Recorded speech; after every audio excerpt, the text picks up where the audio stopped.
Kind of switching gears here, Tony. You got your family and roots in Puerto Rico.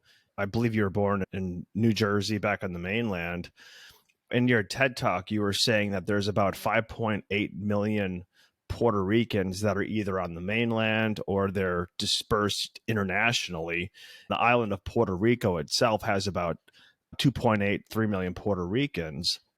Puerto Rico back in 2008, 2009 put in Act 20 and Act 22, now Act 60, which are tax incentives basically to try to bring people to the island of Puerto Rico, whether they're Puerto Ricans or people from the mainland, entrepreneurs, quote unquote thought leaders, people that actually are building projects and building companies, including yourself. You moved back to Puerto Rico and you started your business, Disrupt, and you have a lot of other things going on in Puerto Rico. Were you brought back because of Act 60, Act 22, these tax incentives? Or what was the reason that you came back? And do you think that these programs are actually working? Yeah, definitely. I didn't come to Puerto Rico because of the tax benefits. I came here to do humanitarian work after the hurricane. Didn't know about the tax benefits, but as soon as I found them, I was like, "Hey, can a Puerto Rican get some Act 20? Let's do this!" Right? So I was excited when I found out about it, and I definitely think it's genius. To all the critics, let's speak to the critics. For all the critics of the program, and I know there's a lot of uh, victim narrative that somehow rich people moving to Puerto Rico is somehow creating a worse island for everyone else. I want to remind everyone that these programs were created by Puerto Rican government officials, and they were created to stimulate the economy. And the favorite quote that I have from the former governor of Puerto Rico was, "I would rather share in prosperity than share in poverty." Right? So I would rather share my island and create prosperity. And you have to realize the fact of the matter is when you move to Puerto Rico and you do this program, I've done the program. I know all the ins and outs. I know everything it costs. You don't pay 0%, you pay 4%. But if you didn't move to Puerto Rico, you wouldn't be paying any money to Puerto Rico, right? So you're paying 4% in taxes, and 4% of millions and millions of dollars is more than 30% of a small salary, right? So when you go and you compare and you're like, oh, this guy doesn't pay taxes. No, he's probably paying, a lot more in taxes than the average citizen of the island, right? Because if the person is ultra high net worth, they're making $100 million, they're paying $4 million in taxes every year. Do you get it? So it's a lot more money than the average citizen will be paying in, right? Elon Musk famously did this recently where I think he paid 1 year more taxes than any human in the history of the world. And they were still criticizing him, saying somehow he did not pay enough taxes. So just keep it into perspective that 4% is 4% of a lot of money. So it actually adds up in a lot of these cases. Number two, there's all these other requirements, right? So I had to hire a lawyer in Puerto Rico. It's a Puerto Rican lawyer. I have multiple lawyers in Puerto Rico. They're now all getting all this business that they wouldn't have gotten if I didn't relocate my business here. I hired Puerto Rican accounting firms, the same thing. All these people are getting jobs. All this job creation is happening. All this economic stimulation is happening. And it wouldn't have happened if my business didn't relocate down here. You are required to purchase a home here. I've now purchased 3 properties here. Every single time I purchased properties, there was a real estate agent that got a commission from my properties. I did renovations on those properties, created all of these jobs to renovate those properties, right? Construction workers, contractors, hundreds of thousands of dollars I've invested back. And I'm not a big fish, I'm a small fish. And hundreds of thousands of dollars we invested back into the Puerto Rican economy. It's probably in the millions at this point. You're required to make a donation to a nonprofit as part of the act, right? So every single year, I've been donating to the Boys and Girls Club of Puerto Rico. I grew up as a Boy Scout. I think that's an incredible thing. So we've been donating to the Boy Scouts here in Puerto Rico, right? So there's all this economic stimulation that's happening to the island. Now, one person is not going to make a difference, right? One guy just buying a house and renovating it is not going to freaking completely turn around the island that's been having economic problems for decades now, but a accumulation of many people moving here, buying real estate. I see there's some influencers that they criticize that the property rate is going up. It's getting more expensive, right? The real estate in Puerto Rico. Well, for me, that's a good thing because who owns all the Puerto Rican real estate? It's Puerto Ricans. Who owns most of the real estate in Puerto Rico? It is Puerto Ricans. We have a lot of home ownership on the island. It's like, I think it's more than 90% of the people own their homes here on the island. We're not a renter economy here on the island. So if the real estate prices are going up, that is going to economically benefit Puerto Ricans. If the economy is getting stimulated, if more homes are being bought and sold, if more businesses are getting started, if there's a need for more lawyers, a need for more accountants, a need for more real estate and all these different industries, right? All that economic stimulation is going to end up benefiting Puerto Ricans, and Puerto Ricans that most likely would have left, like my family did, right? And like millions of other Puerto Ricans have left to Florida, have left to New York because they're looking for economic opportunities and the opportunities don't exist here. I think the biggest problem with Puerto Rico is what's called the brain drain, where you have the smartest people, the most ambitious people, they just leave because the business opportunities don't exist here. So if there's new entrepreneurs that are moving here, starting businesses, creating economic development, that's a win-win. It's a net positive for the island. And the other thing that you need to realize is Puerto Rico is a melting pot. Puerto Rico is a mixture of Spaniards, of Taino Indians, of African Americans, of Europeans, people from the UK and Italy. It's a melting pot. I've met Puerto Ricans that are Russian, that are Jewish, that are Arabic, right? Puerto Rico in and of itself is a melting pot. So to then somehow say that new people coming here is a bad thing, I mean, new people have been coming here for 500 years. This is where America started. This is where Christopher Columbus landed. This has been an island of immigration since its inception. So to somehow say that, new people coming here is a bad thing, I would be worried if it was the opposite. If it was broke people moving here, if they were like, yay, we want to have like broke people move to Puerto Rico, I'd be like, no, just don't do that. Let them stay in the United States. But if you have people coming here that have the resources to rebuild, I mean, I think that's a beautiful thing. Right. You don't want to be like California where you legalize basically homelessness and drug addicts and honestly, I bring think in these those people haven't traveled. Yeah. They haven't traveled. If you go to California, it's a hellhole. You would never want to have your state be like California. Kai and I would be out, and obviously I'm a super gringo. Kai's a gringa, but I think people probably don't realize she's a gringa because of possibly other elements of her physical appearance. But when people talk to us, I'm like, what are you people talking about? I'm like, you want to move to California and pay $5,000 a month for some POS condo? You might be making more money, but you actually have no more disposable income. In your TED Talk, I saw that you actually showed a map of the top 10 states that live paycheck to paycheck. California was number 2, Hawaii was number 1, New York State was number 3. Where are most of the Puerto Ricans that move to the mainland? What is it called? A New Rican? They all live in New York City. Right, so you're moving to New York City, one of the most expensive places, not just in the United States of America, but actually on planet Earth. Even if you're making $80,000 a year, are you really getting ahead? And I would say the answer for most of those people is probably not. But if you're just going to be doing the exact same thing you're doing in Puerto Rico, you're going to get the exact same results unless you're trying to better yourself, grow your influence, and have the ability to, like you're saying, success is contagious. If you surround yourself with successful people, you will find success, whether that's through osmosis. I don't know about that, but you certainly will find yourself with success. Well, that's another big benefit of all these people moving down here is, right? Like, even if you don't directly do business with the people that are moving down here, they're hosting events, they're hosting podcasts, they're doing all this innovative stuff. And then you kind of have that trickle effect where it becomes contagious. The information becomes contagious.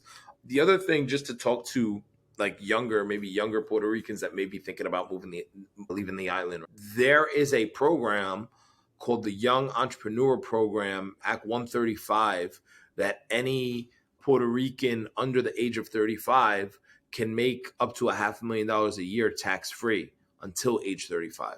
If you're a Puerto Rican entrepreneur, you should be investigating and signing up for this, because you could be having a better deal potentially than even the people that are moving down here on the Act 60. Right. Isn't that part of the same program that Bad Bunny is taking advantage of? And then Bad Bunny came out with a video basically attacking all the people moving to Puerto Rico along with Bianca. He basically had this entire documentary with Bianca saying how these gringos are coming in and driving the price up of rent. And Yeah, but he, I in saw he fact, didn't is he part just of move to the LA? he was part of 135 from what I I understood, and just then I now just saw that he's he like bought a mansion bouncing. in So LA, like a $40 million mansion. So I don't even think he's on the yeah, island that right now. But so he took his tax free money from 135 and then bounced to LA. Is that is yeah, that what happened? yeah, I'm not sure all the details, but I mean, the one thing that I will say is like you can. It's it's a touchy subject because I do understand like the other side of the aisle, which is they don't want Puerto Rico, and we don't want, like, I don't want to become a state.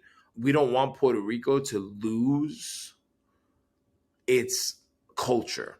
We don't want it to become Hawaii, right? So I'm super on board with that sentiment, right? I want Puerto Rico to become the best version of Puerto Rico that it can become, right? But I don't want it to become Hawaii. I don't want it to become California. I don't want it to become New York.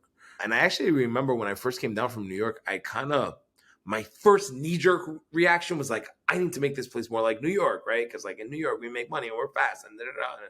And then I was like, wait, but there's actually something special here. The thing that makes Puerto Rico special, the reason why it's so calm and it's so peaceful and there's still nature and XYZ, is that there's a different culture here, right? Like you walk down the street and someone actually looks you in your face and says good morning, right? And says buen dia, right? So, there's the one side of the aisle, which is like gringo go home, and I don't support that at all. I think that's ignorant, and I think if Puerto Ricans were moving to Miami and to Orlando like they do historically, and New York, and people were screaming, spick, go home, I think that would be racist, and I think it's very racist for people to say gringo go home. But on the flip side, I think Puerto Rico does have a unique culture. I think it does have a unique history, right? So I definitely don't want Puerto Rico to become like the next Hawaii or whatever it is. But again, I would just point to not being a victim, taking full personal responsibility. And if you think that if you're Bad Bunny and you have unlimited resources and you think that Puerto Rico should have more Puerto Ricans in it, then maybe don't buy a freaking mansion in LA. Maybe actually buy your mansion here in Dorado, right? If you don't like that Dorado, that the Ritz-Carlton is filled with all these gringos, well, then buy one of those mansions. And then that'll be one more Puerto Rican that lives on that property, right? But don't complain and be mad because someone bought a home, right? Like do you believe in personal property, or do you want to become Cuba, right? Because Cuba doesn't believe in personal property, right? Cuba will just make a decision. Government can make a decision, say you don't own your home anymore. Venezuela, the same thing, right? So like, if you believe in personal property rights, well, then you believe that people can have the right to buy any piece of property that they want.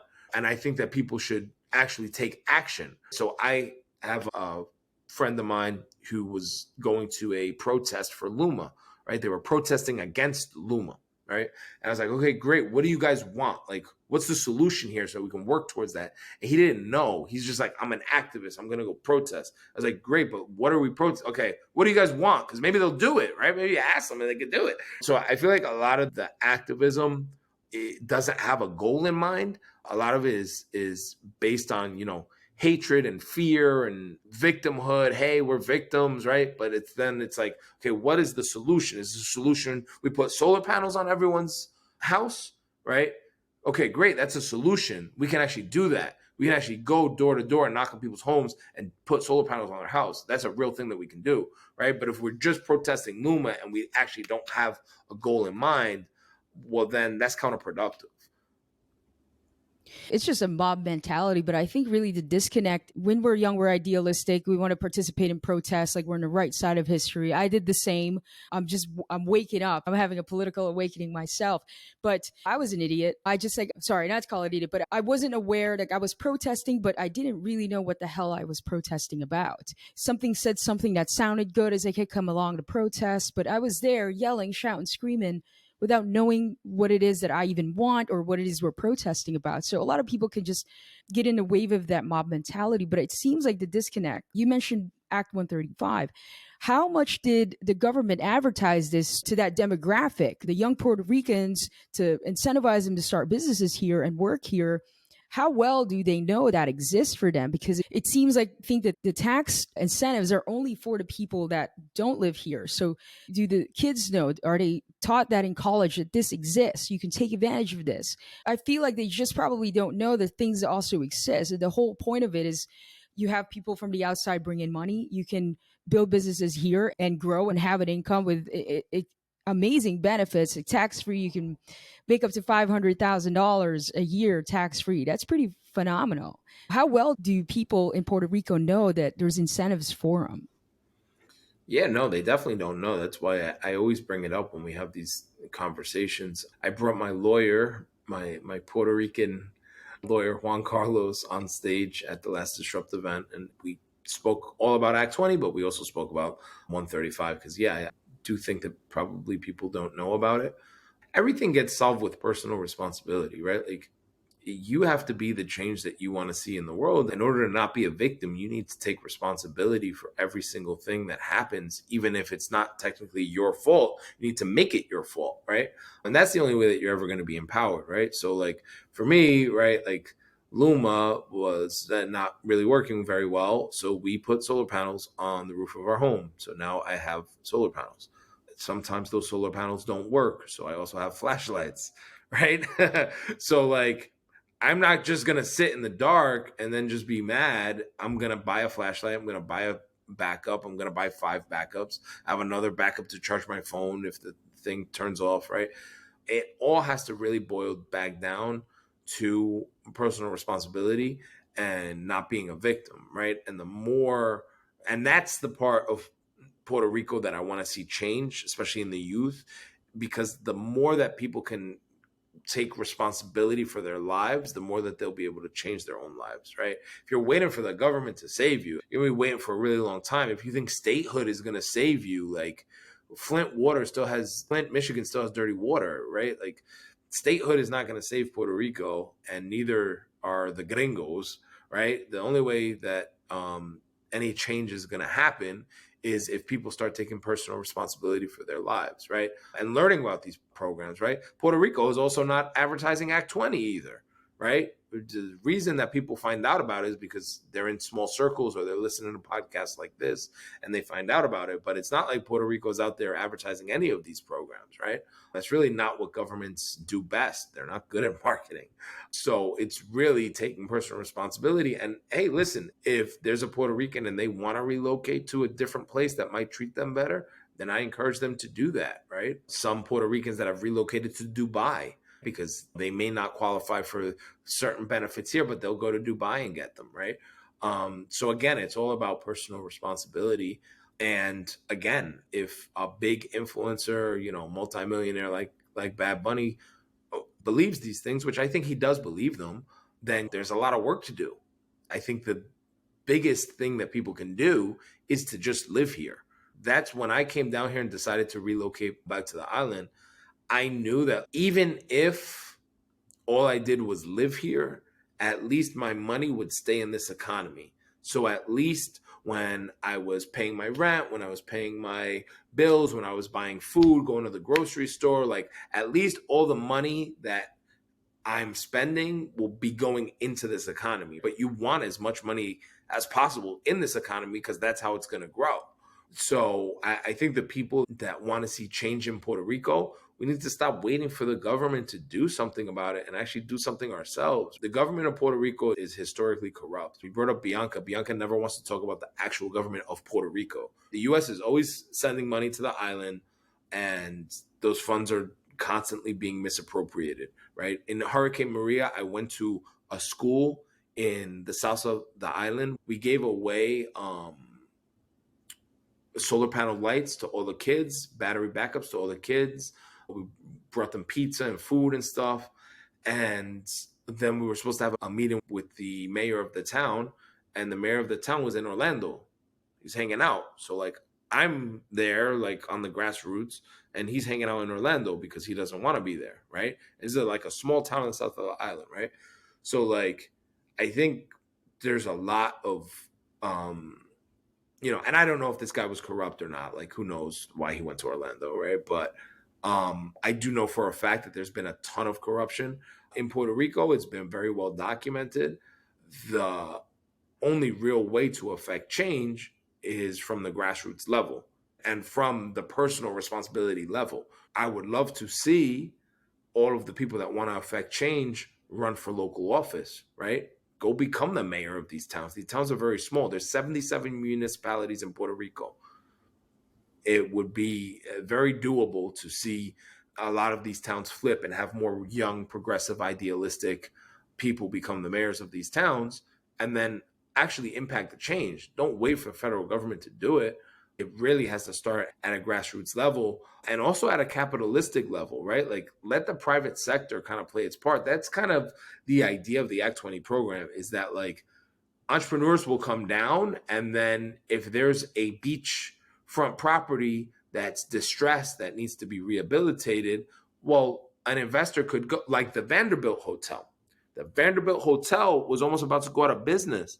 And the guy that moved down here is a billionaire. He's not even on Act 20. He actually still lives in New York, but he came down here. He saw that property. He was thinking about doing Act 20, ended up not doing it, but said, you know what? I'm going to buy that hotel and I'm going to fix it because that's a national landmark.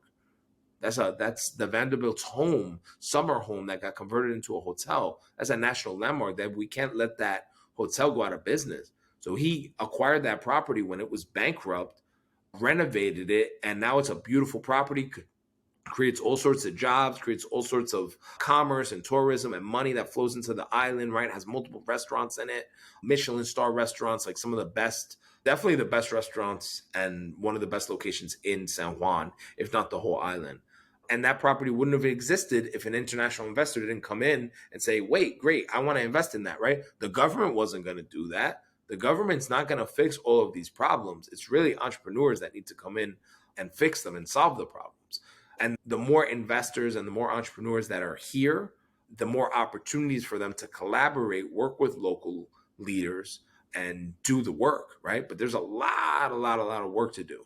And it's not going to get solved by becoming a state. And it's not going to be solved by waiting for Daddy Biden or Daddy Trump or Daddy Obama to come save us. It's really going to be on us, and it's going to be on capitalism and entrepreneurship to rebuild the island from the ground up. You touched on a topic that I think is really permeating the U.S. and Puerto Rico, which is the sense of victimhood. It seems like now they're trying to divide society up into your victimhood status. So it's the people that are oppressed versus the people that are oppressors. When we're cruising around the island, a lot of the Puerto Ricans constantly talk about how they're victimized. Yeah, they call it the colonial mindset. Puerto Rico basically has never had sovereignty before. United States took it over at the end of the 1800s. I think it was like 1893 or something. It was 1898 after the Spanish. There you go. And then before that, it was Spain. So it's always been a colony. So there is a colonial mindset, which I'd love to see Puerto Rico be independent. I think that'd be super cool. It might mess up some stuff, but I think it would be super cool. So that mindset is so generational, and we're talking, it goes way, way, way back. And that's like almost embedded in people's DNA and fascia passed along through their ancestors. But now let's talk about, how do you shift that today? You're doing one of the things where you came here, built Disrupt, and you're teaching. When you hold these events, you're inspiring a lot of young entrepreneurs and young Puerto Ricans to shift it to self-reliance, and I've got to build it. It's up to me, right? And that starts erasing that mindset. But man, it's generational. What else needs to happen for that mindset to shift a lot faster? Because once the mindset shifts, It's a domino effect. And now it's like you have pride to stay here, to build businesses here, educate yourself on the tax incentives, and it's going to be up to youth. It's very difficult to change someone's mind after their parents and grandparents have talked about, man, this we're colonized, we're oppressed, and you just think that about yourself up to your adult life. Yeah, definitely. People need to realize that no one's coming to save you, right? No one's coming to save you. You got to be your own savior. And I think it starts with education. It starts with media, podcasts, and Spotify playlists, and all sorts of positive affirmations and things that people can do to sort of reprogram their brain. Being really careful and intentional with what you put in. One of the biggest problems I feel that it's not only Puerto Rico, all of Latin America has is the media channels. A lot of them are filled with like telenovelas, right? That's like a really famous thing. It's like basically soap operas. In America, they're called soap operas, right? So that's a really big part of the culture. And if you watch Spanish TV, you'll have like a news that's like a really heavy propagandized news. And then you'll have like these soap operas, these dramas where people are very dramatic, right? And then you'll have these morning shows and things of that nature, right? But that really shapes the culture. And there's not really like a Bloomberg TV or a Wall Street Journal or a CNBC type of a financial channel or anything in Spanish media. So that's part of the reason why we created Latino Wall Street, was because we wanted to create an alternative educational source where people that do speak Spanish as their first language can tune in and turn it on and listen to people talk about money and commerce and empowering themselves, right? So it's kind of like, to give it to an American comparison, it's like if you watch the Kardashians all day, right? But then there weren't any other channels, right? So they're locked out of a lot of information. And if you're not bilingual, you're just locked out of all that information. I mean, imagine if, Tony Robbins and Grant Cardone and all these entrepreneurial speakers, right? Robert Kiyosaki. Imagine if all these guys, they spoke Chinese and all their books were in Chinese and they were never translated. None of their content was ever translated. It was just all in Chinese, right? And like, if you don't speak Chinese, you're just locked out of all that information.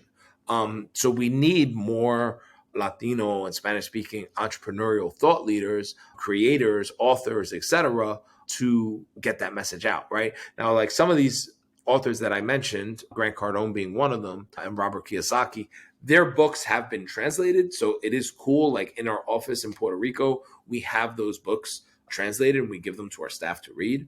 And our staff, most of them are bilingual, but we still give them because it's easier to read it in your native language. But there's also something to see someone that looks like you, that talks like you, that you can really, really relate to. And there are badass freaking Latino businessmen and entrepreneurs and billionaires, right? So how do we highlight them, right? Orlando Bravo is one of them, right? Orlando Bravo is a Puerto Rican billionaire, born in Maya West, started a hedge fund in New York, Forbes, listed in the cover of Forbes, then came back to Puerto Rico after the hurricane and started this fund to invest into Puerto Rican businesses, right? But like, there are a bunch of examples of Latino billionaires and badasses that, probably need to get their name out there a little bit more. I have a business in Chile and the Patagonia. I've lived in a lot of Latin American countries. I've also lived in Hawaii for years. One of the things I absolutely hate is when they say island time.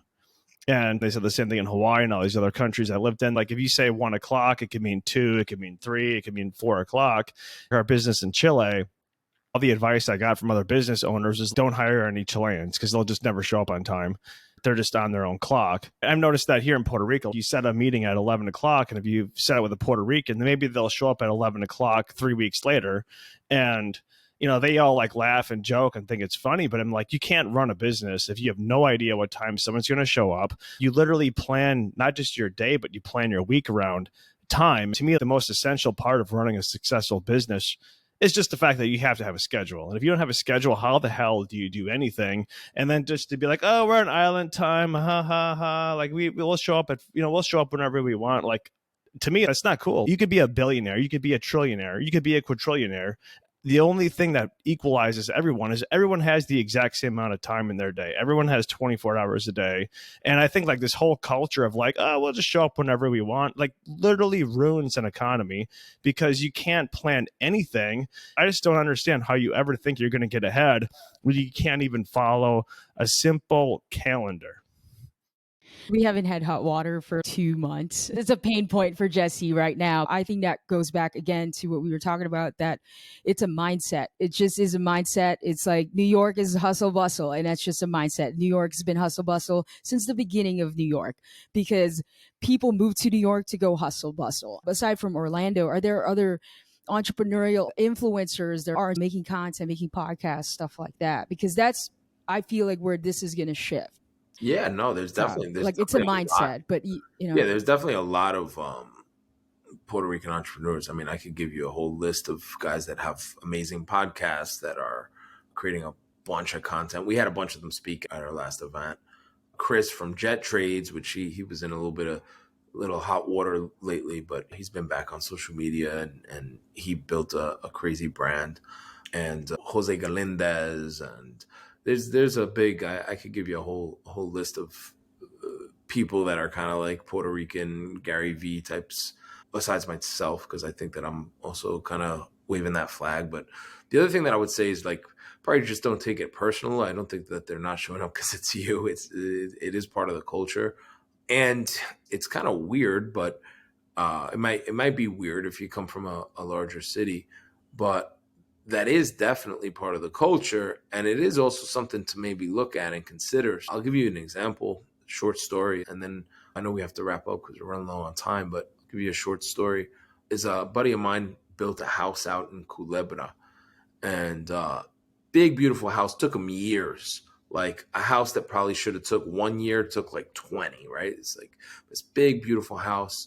And obviously you have to, Culebra is an island next to Puerto Rico. It's part of Puerto Rico, but it's a separate island. So you have to bring all the materials there on a boat. And it's just really, really difficult to build this house. And then he finally finishes the house and goes to the beach every day. And he notices this guy comes to the beach and sells shish kebabs every day. And so he comes to the beach every day, comes out with 10 shish kebabs and comes out around noon. People come, buy the shish kebabs, and every single day he's sold out. So every single day he comes with 10 shish kebabs, sells the shish kebabs, then packs up his stuff, goes home, leaving by 2 o'clock, right? And so my friend Harry goes to the guy and tells him, hey man, why don't you bring out more than 10 shish kebabs? Like if you brought out more than 10, you'd make more money. And he goes to Harry, he's like, what the hell is wrong with you? You think I want to be out here all day working? I want to freaking go to the beach myself, and I want to go drink a medalla, and I don't want to be here working all day selling shish kebabs, right? So it's like a completely different mindset, right? The millionaire guy is like very industrial and is like, hey, you should be selling more shish kebabs. But the guy from Puerto Rico is like, no, I just want to enjoy my life, and I don't want to be chasing money every single day. The first thing you might think, coming from New York, super capitalistic type of mindset, right? It's like, oh, wow, well, like this guy's stupid, right? Because he could be making more money, quote unquote, right? But if you really think about it, like from a freedom and quality of life standpoint, the local guy kind of has a point. He has a choice of how he wants to live his life, and he's chosen to prioritize the freedom of his time over chasing extra income. And it's kind of interesting paradox because as entrepreneurs, we always claim that we want financial freedom. We always claim that we want free time. And then I know myself as an entrepreneur, I get stuck and I'm like, I have this gorgeous pool. I haven't jumped in it all day. I've been here working. And the pool's right there. It's my pool. Nobody else is allowed to go in and it's right fucking there. And even then I'm fucking there on my laptop and I'm like going crazy and I'm like not taking time to like enjoy the pool that I paid for. Right. So again, we were talking earlier about like the culture and how do we shift the culture. Obviously, there's a lot of things in Puerto Rico that need to change, but we shouldn't be so quick to change Puerto Rico that we don't see that there is also a magic here and people enjoying their quality of life is maybe something. I know Puerto Rico has a lot that, maybe they could learn from the rest of the world, but also I think the rest of the world can learn a lot from Puerto Rico.